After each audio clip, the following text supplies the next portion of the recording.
Selamat pagi Syakira. Waalaikumsalam warahmatullahi wabarakatuh. Selamat pagi semuanya. Makasih Ra udah mau meluangkan waktunya untuk kami wawancarai hari ini. Kami dari kelompok 4 ingin mewawancarai Syakira nih selaku pebisnis di dunia pendidikan gitu ya. Di sini ada Citra, ada Yenita, ada Heldiva, ada Kezia, dan tentunya ada aku. Nah, Syakira apa kabarnya nih? Sehat? Alhamdulillah udah membaik. Alhamdulillah.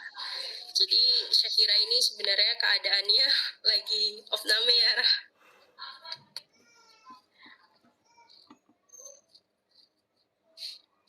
Makasih banyak Laura udah mau meluangkan waktunya. Nah, Syakira bisa sharing nggak nih, gimana awal mulanya Syakira memulai bisnis Syakira? Oke, makasih deh. Oke, jadi teman-teman, awal mulanya sebenarnya tahun lalu ya, di April 2020. Kebetulan waktu itu aku baru pulang exchange dan kosong keadaan, belum kuliah, belum ada kegiatan, dan waktu itu sebenarnya cuman awalnya dari gabut. Yang waktu itu kayak, kok kayaknya nggak ada kegiatan nih gitu, cari kerjaan yuk gitu, cari sok sibuk aja gitu. Nah, jadi waktu itu aku sama salah satu teman yang juga merupakan salah satu returnee juga yang baru pulang, dan dia juga berasal dari Sumatera Utara. Nah, waktu itu kita akhirnya awalnya pengen iseng bikin konten di Instagram awalnya. Pengen bikin konten tentang bahasa Inggris. Terus lama-kelamaan kita mikir, kenapa nggak sekali ini aja jadi kursus gitu. Karena ini juga lagi masa pandemi, anak-anak juga sekolahnya pada online, dan pasti kan minat belajar makin berkurang ya gitu. Apalagi untuk bahasa asing, terutama bahasa Inggris. Akhirnya kita memutuskan lah untuk membuka kursus bahasa Inggris ini berbasis zero capital business atau tanpa modal, dan kita juga menerapkan harga yang low price gitu. Jadi yang kayak istilahnya kampung friendly. Jadi ya targetnya itu untuk masyarakat sekitar rumah kita masing-masing gitu. Jadi dengan kualitas yang sama seperti kursus-kursus lain yang sudah bernama gitu. Karena kan kita sendiri sebagai pengajar juga sudah memiliki label atau basis lah yang sudah baru pulang dari study abroad gitu. Seperti itu sih awal mula kenapa akhirnya sampai sekarang bisa punya kursus. Menarik sekali ya, Ra. Berarti awalnya dari coba-coba lah gitu ya. Nah, Syakira ini bergeraknya sendirian atau bersama beberapa orang atau tim gitu, Ra? Oke. Sebenarnya waktu itu kita berdua, dan kita waktu itu sempat ngajak beberapa orang, tapi it doesn't really work. Jadi akhirnya sampai sekarang, alhamdulillah masih bertahan, tapi kita masing-masing. Dan aku sekarang mengelolanya sendiri, yang ngajar juga sendiri. Jadi sampai sekarang masih sendiri aja sih. Belum ada sama tim siapa-siapa.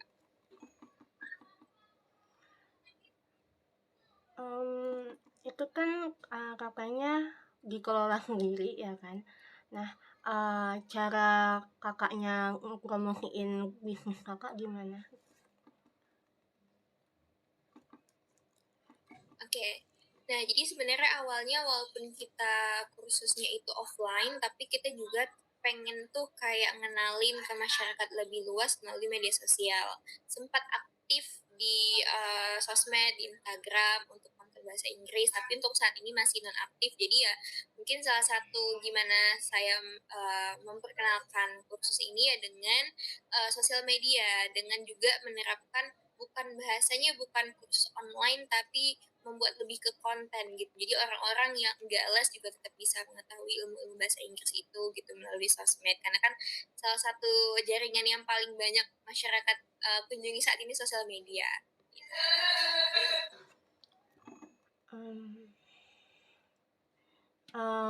Jadi agak nggak selama berjalannya bisnis yang kakak lakukan kayak ada masalah gitu, agak apa, terus apa gitu solusinya kak?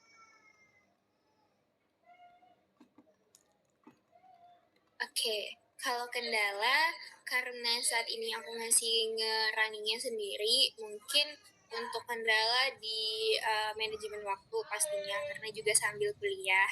Jadi sebenarnya ini ya kayak side job aja awalnya. Tiba-tiba udah kuliah kan jadinya ada tugas utama lagi gitu kan. Tapi sebenarnya les juga utama nih gitu karena udah ada tanggung jawab. Jadi manajemen waktu yang paling susah sih sebenarnya.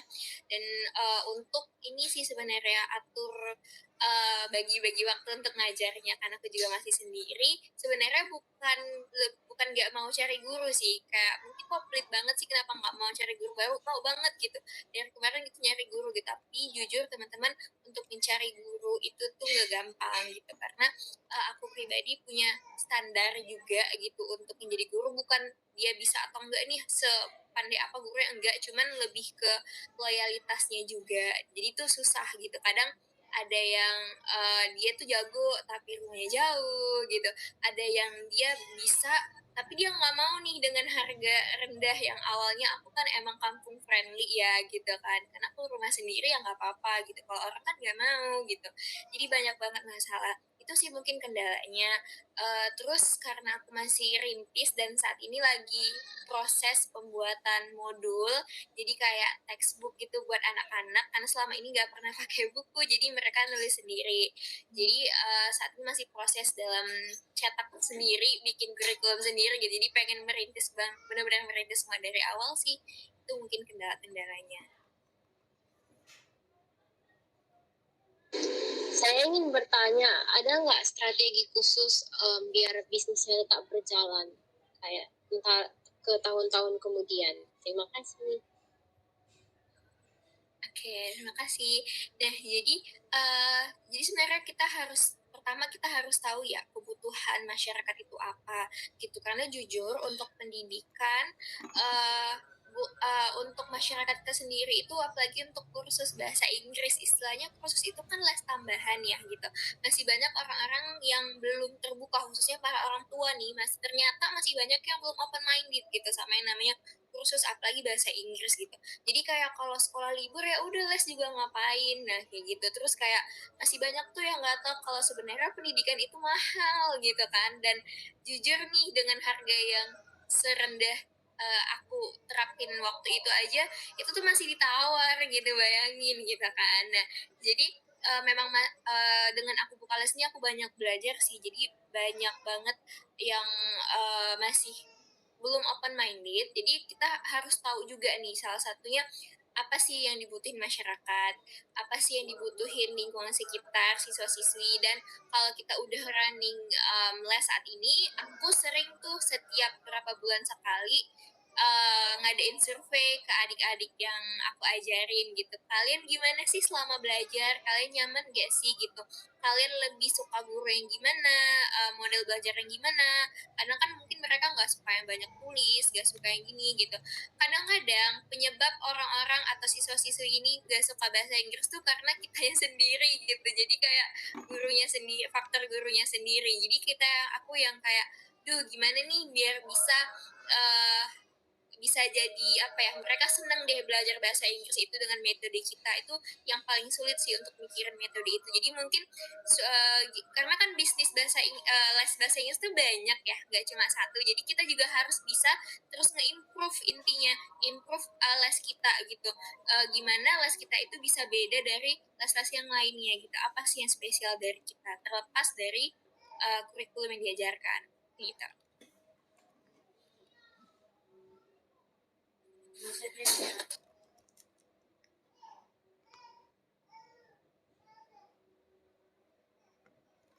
Oke, baik. Selanjutnya Kezia. Thank you. Jadi kan ini kan kamu kan masih sendiri gitu kan, ngelola bisnis usaha gitu kan. Kalau misalnya ada nggak sih wishlist gitu untuk diri sendiri, kayak apa sih yang mau dilakukan untuk kedepannya gitu biar meningkatkan dikenal orang gitu, kayak target gitu?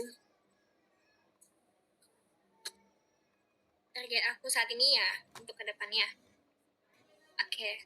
Nah, sebenarnya aku jujur juga masih kayak bingung-bingung gitu karena setengah-setengah. Kenapa? Karena kan dari awal sebenarnya ini kayak side job sambilan kuliah dan ini masih online. Sementara kuliah aku di luar kota. Dan aku juga masih kayak mikir kalau misalnya keluar kota, terus yang running les di sini gimana gitu kan. Dan mungkin kalau planning aku saat ini, aku bakal terusin les, tapi di luar kota juga gitu. Jadi kayak mungkin nanti kalau misalnya aku udah pindah, udah berangkat offline, bakal insya Allah mau ngejalanin les di sana juga. Dan pengen expanding lagi gitu, nggak cuman offline-nya aja, tapi pengen lebih ngeaktifin yang konten di sosmednya itu tadi, karena itu kan yang paling banyak di masyarakat.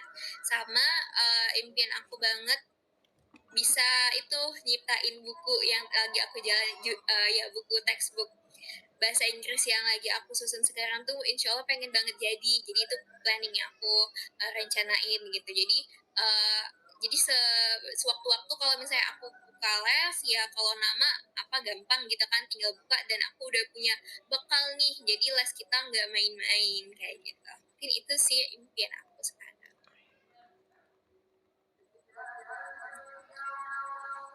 Oke ya Kak, mungkin ini pertanyaan terakhir ya Kak.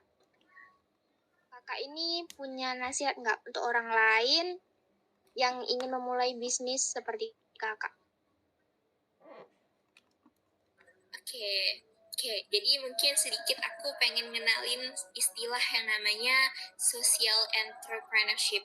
Nah, jadi mungkin entrepreneur itu udah banyak ya, entrepreneur itu bisa apa aja, dan bisnis, kalau misalnya teman-teman mikir bisnis, sebenarnya aku lebih ke bisnis sama dengan dagang gitu, tapi yang kita dagangkan di sini adalah skill kita. Bagi teman-teman nih yang dari bahasa Inggris gitu, wah pasti skillnya banyak banget, salah satunya di bahasa Inggris. Jadi kita bisa nyiptain zero capital bisnis itu tadi, tanpa modalnya cuma skill kita sendiri. Nah jadi mungkin saran aku buat teman-teman di luar sana, mungkin lebih banyak deh kenalin sama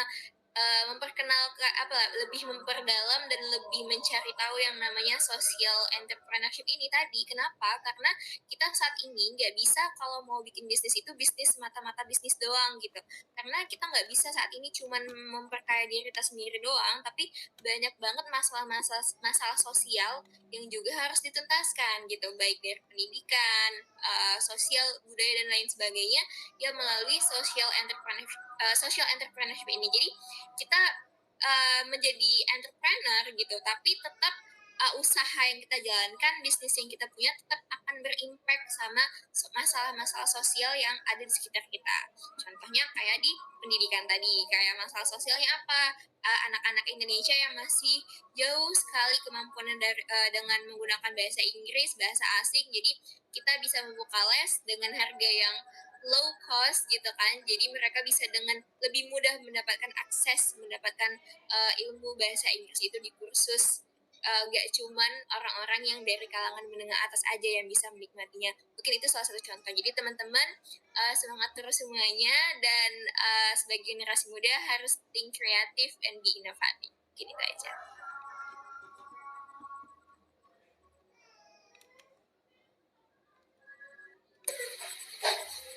Aku boleh nanya lagi nggak? Boleh, silakan Kezia.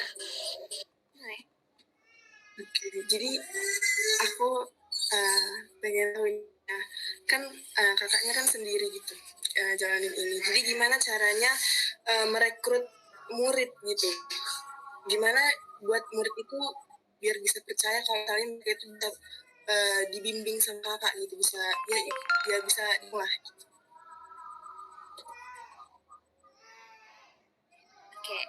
Oke, makasih Kezia.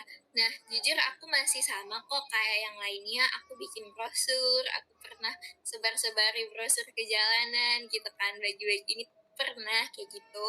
Terus yang pasti kayak bikin spanduk gitu-gitu juga masih sama gitu kan. Tapi yang bikin kita beda dari yang lain itu apa? Kadang kita terlalu jauh nih, capek-capek kita nyebar brosur kemana-mana, tapi ternyata murid-murid yang datang itu tuh datangnya dari siswa kita saat ini sendiri. Jadi istilahnya promosinya mulut ke mulut gitu. Karena apa? Karena kualitas kita.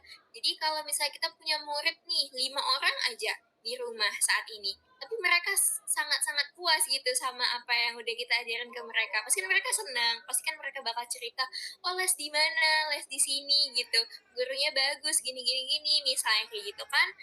Dan ya orang bakal tertarik dengan sendiri. Mungkin itu salah satu berdasarkan pengalaman aku juga gitu sih. Tapi overall aku sebenarnya masih saat ini juga masih berjuang gitu, masih sama kayak nyebar-nyebar brosur juga, terus sharing-sharing juga ke teman-teman. Kalau misalnya ada mau, oh yaudah sama aku aja gitu-gitu.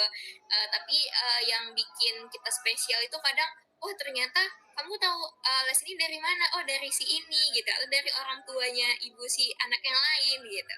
Jadi gitu sih mungkin saat ini aku jalanin, gak beda-beda banget. Aku boleh nanya lagi nggak? Boleh.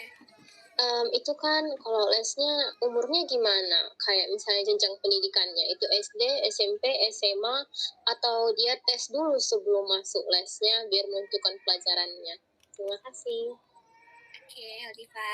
Nah, jadi aku tuh semua umur, jadi kayak dari SD, SMP, SMA, bahkan yang kuliah dan udah kerja pun pernah les gitu, datang ke sini gitu kan, atau private. Nah, karena waktu itu aku baru merintis ya, baru setahun lah gitu kan, dan siswa yang datang itu kan gak mungkin ujuk-ujuk langsung 10 gitu kan, pasti datangnya satu-satu. Nah, jadi aku belum bisa nih sampai saat ini belum bisa menerapkan yang namanya level kayak primary, elementary, intermediate itu belum bisa gitu kan. Tapi setiap siswa yang masuk aku tetap uji kemampuannya sampai di mana. Apalagi untuk siswa-siswa yang private nih terutama ya. Jadi kayak pertemuan pertama, kedua, biasanya aku tuh bakal sharing-sharing dulu, nggak usah sibuk belajar dulu, kita sharing-sharing aja dulu sambil kita sebagai pengajar mencari tahu nih, kita korek lebih dalam gitu, nih anak udah sampai mana ya kemampuannya gitu, kita tanya-tanya udah pernah les belum gitu, kita tanya dari yang paling dasar ABCD 1 2 3 hafal gak nih gitu. Jadi sebenarnya kita sambil sharing sambil cari tahu ilmu mereka, jadi kayak ya tes sambil wawancara lah gitu. Tapi pernah juga aku bikin kayak pretest online, pernah untuk siswa-siswa yang jauh yang online juga pernah aku bikin tes dari yang soal paling mudah sampai yang paling susah, nanti aku bisa tentuin oh ternyata dia udah sampai sini bisanya gitu. Oh berarti kayak karena itu lebih kecil, bisnis kecil, kayak jadi bisa berinteraksi satu apa ya, itu lebih bagus sih, jadi tahu spesifik yang mana. Terima kasih. Iya, benar-benar. Sama-sama. Ada lagi yang ingin bertanya?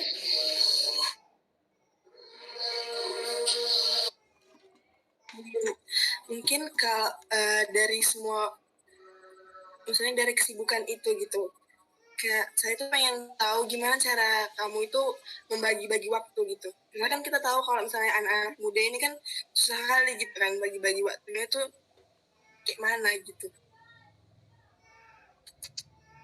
Oke, baik. Jadi untuk membagi waktu, I'm still working on it to be honest. Dan tapi yang aku lakuin tetap bikin schedule setiap mingguan, weekly schedule dan daily schedule juga. Tapi kuliah tetap nomor 1. Jadi jadwal kuliah itu di atas jadwal yang lain gitu kan. Jadi aku bakal untuk yang main schedule-nya aku sesuaiin jadwal kuliah. Nah untuk jadwal les ya udah, jadi mana yang kosong disisip-sisipin itu untuk les gitu. Jadi emang kayak sisip-sisipan aja gitu, nggak bisa les yang lebih tinggi dari kuliah gitu. Tapi tetap masih aja kayak gitu, bentrok juga masih sering gitu, karena kan kalau kuliah nih kadang-kadang ada tiba-tiba dadakan praktikum gitu kan, jadi suka bentrok juga masih ada. Tapi kalau untuk yang utamanya sih aku bikin kayak gitu. Jadi setiap semester itu siswa-siswa aku bakal berubah jadwalnya, karena memang setiap semester kita ganti itu rosternya. Jadi ya setiap semester, oh maaf ya jadwal kuliahnya sudah ganti, jadi les kita juga ganti lagi harinya, jamnya ganti lagi kayak gitu-gitu sih ya, bagi waktunya. I'm struggle. Ya. Ada lagi yang ingin bertanya?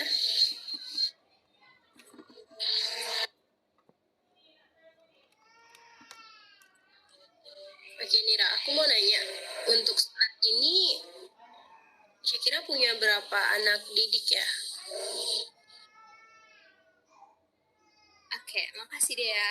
Nah, saat ini jujur aku udah melepas beberapa siswa, teman-teman, gara-gara terkendala jadwal juga lagi dan lagi gitu kan. Dan kita nggak bisa maksa kan, daripada kita nggak profesional, mendingan dilepas aja gitu. Jadi aku saat ini lebih banyak di private gitu. Jadi private aku ngajarnya tuh di weekend, biasanya Sabtu Minggu. Kayak hari ini sama besok, tapi kan aku masih baru sembuh jadi aku nggak ngajar. Sama yang untuk di rumah ada, tapi cuma satu, itu yang anak-anak masih kayak, mungkin kalau di les tuh kayak kindi-kindi deh gitu, seusia kindi. Itu ada berapa ya? Kalau yang di sini ada 10, nggak banyak-banyak kok teman-teman. Kalau yang private ada 4 14 sih yang saat ini aku jalanin, selebihnya udah aku lepasin. Jadi ya udah deh nggak apa-apa. Yang online juga sebenarnya ada, cuman karena kemarin aku sakit, sebenarnya online masih berjalan, tapi kan aku udah sakit, maaf ya udah nggak bisa lagi. Ya udah aku lepasin. Oke, terima kasih Syakira. Ada lagi yang ingin bertanya teman-teman?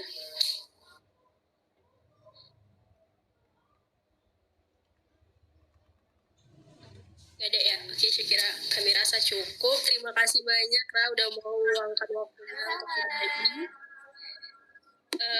Saya sehat selalu ya Ra. Ya, kalian juga ya. Ya, terima kasih banyak Syakira, maaf mengganggu waktunya. Sama-sama. Sampai ketemu lagi. Sama-sama. Sampai ketemu.